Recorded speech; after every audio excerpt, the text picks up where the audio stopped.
ખેડૂત મિત્રો, આજે તારીખ 16/6/2025 રોજ કપાસના 20 કિલોના ઊંચામાં ઊંચા ભાવ રાજકોટ 1651, બાબરા 1602. રાજકોટ ખાતે કપાસની આવક માત્ર 2900 મણ જેટલી જોવા મળી હતી.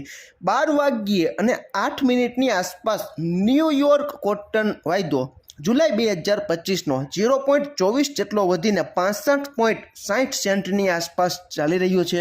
આપણી MCX કોટન કેન્ડી રૂની ગાંસડીનો જુલાઈ 2025નો વાયદો 53,150ની આસપાસ ચાલી રહ્યો છે. અને NCDEX ઉપરનો કોકુડકલ કપાસિયા ખોળનો જૂન 2025નો વાયદો 11 રૂપિયા જેટલો વધીને 3,106 અને જુલાઈ 2025નો વાયદો 21 રૂપિયા જેટલો વધીને 3,190ની આસપાસ ચાલી રહ્યો છે. કપાસિયા ખોળના વાયદા અને હાજર બજારનો કપાસને ફૂલ સપોર્ટ અત્યારે મળી રહ્યો છે. બીજા વિસ્તારના ભાવ આપણને મળશે અને અમારી પાસે સમય હશે તો ચોક્કસ તમારા સુધી પહોંચાડશું. ખેડૂત મિત્રો, આમાં ક્યાંય ભૂલ હોય અને તમારી પાસે નવી અપડેટ હોય તો ચોક્કસ તમે કોમેન્ટમાં જણાવજો. આભાર.